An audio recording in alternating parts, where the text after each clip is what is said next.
Hey guys, what's going on? It is Ash here, coming at you today with another pro player tip episode. Really excited to bring this one to you guys. I asked you guys a few weeks ago now on Twitter, who is the very best Siege player in the entire game that you guys know of? And a lot of you, the majority of you guys, answered Patriots34. So I've been lucky enough to get him on the channel. We're going to have a conversation with him about his very favorite Expo deck. So without further ado, let's go ahead and bring him on. Enjoy, guys.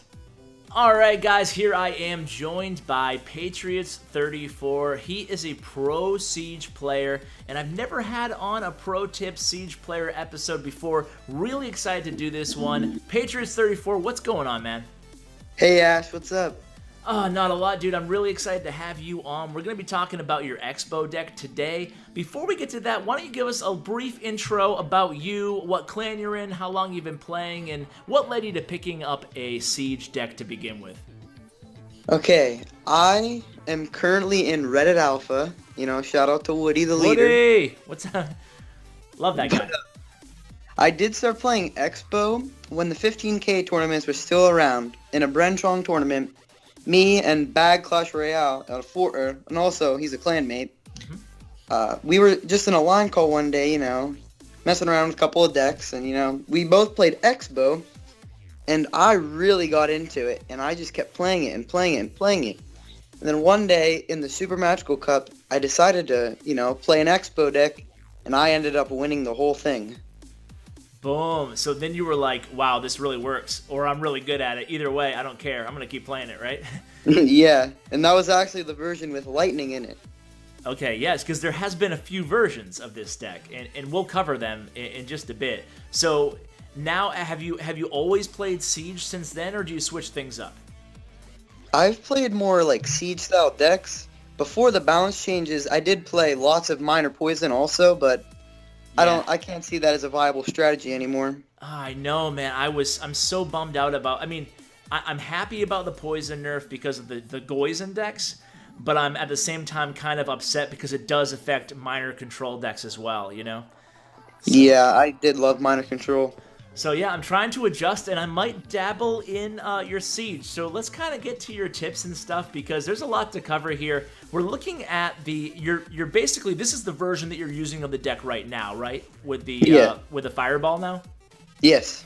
Okay, so why don't we talk a little bit about, before we get too deep into all the nitty-gritty, let's take a step back here, because I tend to get ahead of myself, and tell us a little bit about the general philosophy of this deck. You know, is it an aggressive deck? Is it a defensive deck? What is your mentality going into a match with this specific deck? You know, I see this deck as more of a, you know, like an offensive deck, because, and very aggressive, of course. I like to play it aggressive. So usually I'll play like an Ice Spirit in the back, or like some guards or Mega Minion. And then once I'm at like 9, 10 Elixir, I place down an Expo. And I it really depends what your opponent plays. They have like Minion Horde, Barbarians, you know, those can be Fire Spirit targets, or if they have let's see here, like a Mega, and also a Mega Minion, I'd place down my Mega Minion. That's why I switched Mega Minion in for Mini P.E.K.K.A. now. So, and then, of course, you have the Inferno Tower if you see like a P.E.K.K.A., Giant, Golem, and the log is just to push back like a quick Ice Wizard, Musketeer, Guards, Ice Spirit, etc. So basically, the whole deck is supporting the Expo, right? Am I wrong there, or is it basically the Expo is your win condition, right? Yes. It's like a giant deck. Everything revolves around a giant or a P.E.K.K.A. Exactly. So basically what you're trying to do, you know what, folks should know that I'm going to go ahead and link, you have a Reddit review, really good in-depth review of this deck as well, so if they want further reading about this on top of the replays and this conversation, they can definitely check that out. But in that review, I noticed that you said the #1 rule to the Expo is you try to only play it if you're at 10, aka full Elixir. Do you still stand by that? I know it was a couple weeks old, or has your philosophy changed at all? Yes, I do. I mean, I see people play it when they're at 6 Elixir, and I'm like, no. Please wait until at least 9, 10. Okay. You know, And we are going to get into that because I have some specific questions about not only when to place the Expo, but how much supporting units you're going to use behind it. But before we get to that, I do want to talk a little bit about just all the cards in the deck offensively and how they kind of have that synergy with the Expo. Now, Mortar players often use the Inferno Tower to protect their Mortar. And I noticed that through these replays, you do that sometimes, but very rarely. Do you want to talk about, what your perfect win condition is in terms of if you could get the perfect combination against an opponent using a generic deck? Because I know it does fluctuate depending, obviously, on what you're going to counter with. But let's just say it's the first time you play the Expo in a match. What is your perfect combination of cards? Well, if I had 4 cards in my hand for this meta, I would say, of course, you need the Expo, you definitely need the Ice Spirit, Guards, and Mega Minion. Those are the 4, I would say, the most essential cards. But if they do have such things as 3 Musketeers, Barbarians, Minion Horde, you definitely want to have Fire Spirits or Fireball in your starting hand. And speaking of Fireball, now's probably a good question because throughout these replays, I noticed that you're not afraid to Fireball in getting a negative elixir trade if it means protecting your towers. I noticed that you do Fireball the Princess sometimes. Is that something that you've always done?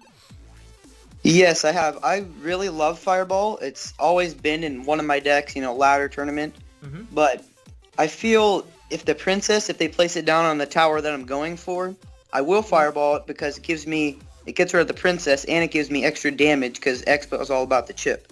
Absolutely. Yeah, because when you think about it, besides, some coincidental maybe guards turn into a counter from defense to offense, you really are relying so heavily on that Expo. So it is actually a really good tip that you're going to go ahead and use that Fireball as much as you can on the tower that you're trying to chip away on.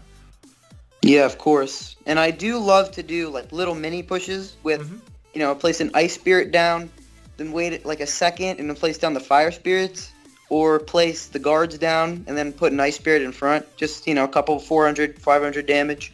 Okay, yeah, that makes a lot of sense. And let me ask you this, right? Because I noticed I have so many questions. I'm trying to get to them all, right? So let's get back to the opening hand.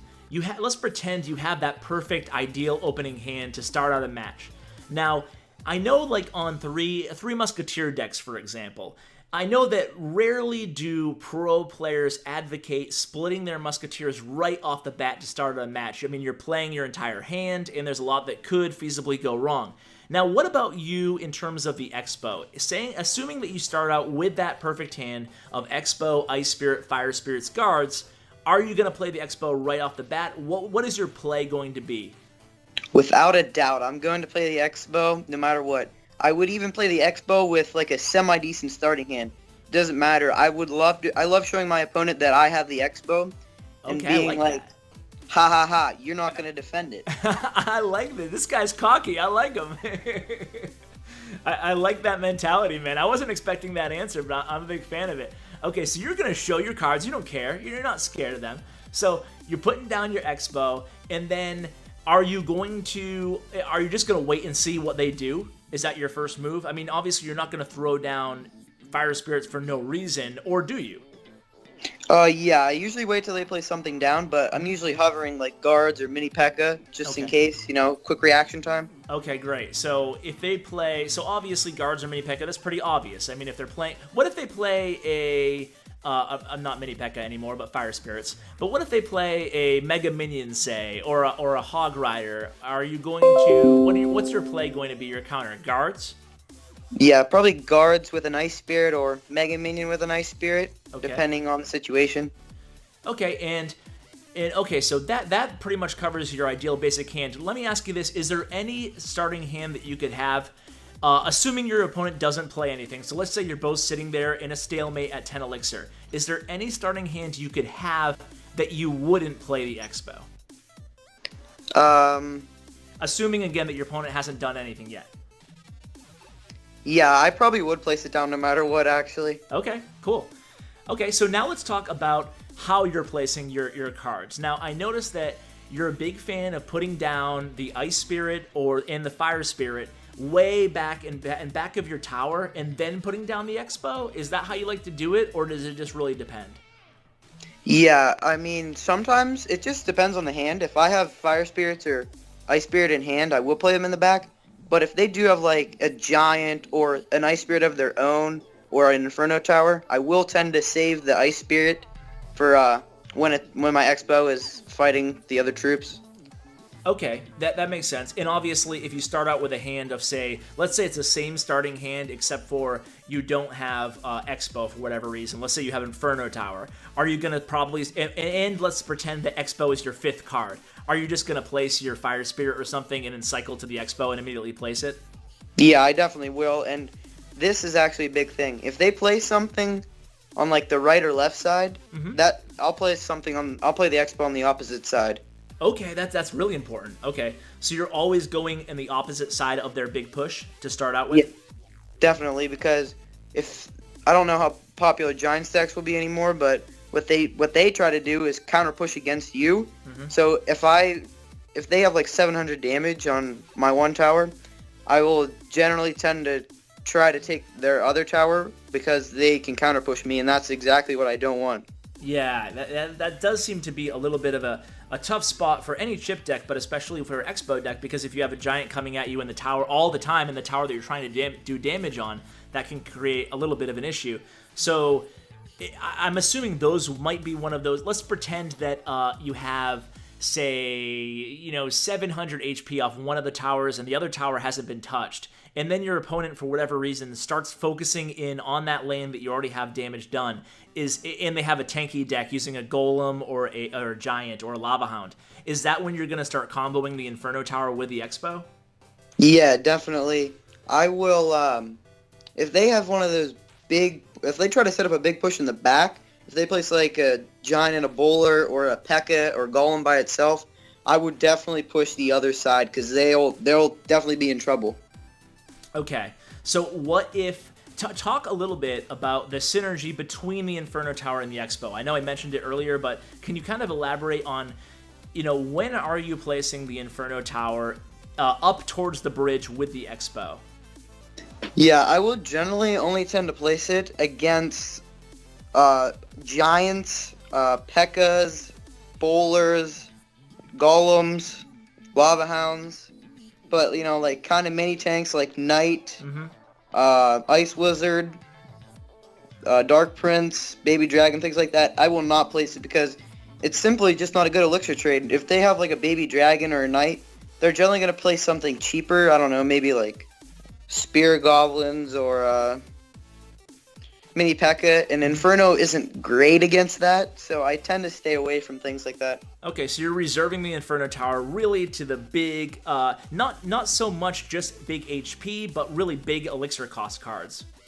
Yes. Okay, like slow-moving tanks, basically. Okay, so and you're relying on the rest of your cards to play defense against everything else, pretty much. Yeah, definitely. Okay, what about one last question on offense? When would you consider, if ever, changing the lane that you're focusing on? So let's say that your opponent just keeps coming at you with really big pushes, really heavy pushes in the lane that you've already done a decent amount of damage, chip damage on. Is there ever a scenario where you would switch lanes and just start on the fresh tower, or do you always want to focus on that one tower? It is okay to focus on a new tower if you feel like your opponent is going to push too heavily on that one side, and once they make that 9-10 elixir commitment on that one side, and you push your Expo on the other side, you generally have a good chance of getting that tower down to what you had the other side down to. Okay, yeah, that makes sense. And if this will kind of transition us into the defensive question because it really applies to both offense and defense, but why don't you talk a little bit about the scenario where your opponent strikes first. They take down one of your towers, and you have both of their towers still standing. That can create a little bit of an issue, obviously, especially if you were already being offensive in the lane that you lost the tower, because they can place defensive units right on your Expo. So how are you going to handle that situation? Yeah, that's definitely a hard situation to be put in, because if you place an Expo down on the side that's already been taken, your Expo's vulnerable to be, like, a Giant can be placed down on top of it. it's really hard to push the other lane, because if you push the other lane with your Expo, they're going to push that same lane too. So yeah, it's kind of almost impossible to win unless you get like a mini P.E.K.K.A on tower or something. So yeah, that is really... So you said mini P.E.K.K.A a couple of times, but it's not in this one we're looking at. Would you recommend adding a mini P.E.K.K.A in any scenario? Are you still kind of playing around with that, or how you feeling about the mini P.E.K.K.A versus the Mega Minion? I'm still playing around with it. I think the Mega Minion will become more viable now with other Mega Minions and less minor poison, because, you know, that mini P.E.K.K.A was a ground unit and could take out a minor, but I'd say Mega Minion is a better option, but I do like the mini P.E.K.K.A still. Okay, so definitely, see, here's the thing that I struggle with, right? If I'm going to start playing a Siege deck, which I really want to, especially since my minor control has kind of taken a big hit in the nerfs, I think that I'm kind of probably going to suck at first. So I think I'm always going to be in that position, not always, but I think a lot of the times I'll be in that position where I lose a tower and automatically I'm bummed out because I know it's going to be really difficult to pull the comeback. So what that's going to do is cause me to start playing more defensively. And to start out this episode, one of the biggest things you said is that you like to play aggressively. So I already feel like I'm kind of behind the 8 ball, so to speak. So is there any advice you have for me? Is it okay to play more defensively? And just because I'm worried about losing a tower and being kind of screwed? Yeah, it's definitely okay to be defensively, but you gotta be really careful and hope that your opponent gets it like a -5 or 4 elixir down on you, because you won't really have any more opportunities since you're playing defensive. Yeah, it is tough going from the mentality. Like, as a new player who's unfamiliar with Siege, are there just maybe, let's kind of transition a little bit into the, well, let's talk about defense real quick. Defensively, what are you doing in this? I mean, obviously you have the Inferno Tower for all the obvious reasons, and you have a lot of great defensive cards. You have both of the spirits and you have guards. Anything else, any notes defensively, anything that, you know, do's or do nots? Yeah, definitely. You need the splash damage from both of the spirits, the log and the fireball. Those are your main splash units, and guards are quick defense against a mini P.E.K.K.A, Hog Rider, Knight, any small troops like archers or something. And then you have the Mega Minion to fight off. You know, you can fight off a Musketeer, Valkyrie, Hog,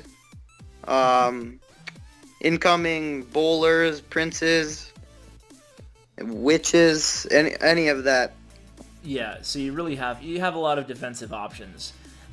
You know, this ties into defense, and it also covers common mistakes, because I tried, well, I've been having a long backstory, but I've been having internet issues all day, so I couldn't record a match myself and share it with you to critique it. But I lost a match 1-0 playing this deck for the first time, and I think the reason I lost, and this might be a common mistake, so I wanted to specifically ask you about it, is I think I overcommitted to defending my Expo. So my question to you is, and I lost my tower because of that overcommitment, and they put a golem right on the bridge afterwards, and I didn't have enough time to get I had enough time to get my Inferno Tower down, but by that point they had already backed it up with a Mega Minion. I lost my tower and I lost the match. So is that a common mistake, or when do you just give up on defending an Expo, if at all? Yeah, definitely. When you do not have the right combos together, I mean, you literally can just throw your hands up and be like, you got me there, I can't do anything. That's like when they have a Mega Minion, they play it on your Expo. In this deck, you have to have Mega Minion to kill another Mega Minion. And so you pretty much just let it die and don't... Because I've played like Ice Spirit and Fire Spirits, but that's a waste of 3 elixir because they do not kill a Mega Minion. That's exactly what I did. I played on the Mega Minion, I played a I want to say, now it's a little cloudy in my head, but I want to say I did something like that. I wasted 3 elixir for no reason at all. Then I was caught really with 4 elixir with a golem coming in my lane along with a Mega Minion with like a few HP left. But then I had that weird position where I only had the Inferno Tower, where I wanted to play the Inferno Tower, and I did. But like I said, at that point, it was all for naught, you know, because everybody knows that the Golem lasts forever, even with the Inferno Tower, because of the 2 Golemites afterwards. So, I don't know. So are you comfortable in the right scenario, just wasting all your elixir defending the Expo? Yes, in certain scenarios I am, because if they only have like a a rocket or like a hog to punish me, I wouldn't be that scared.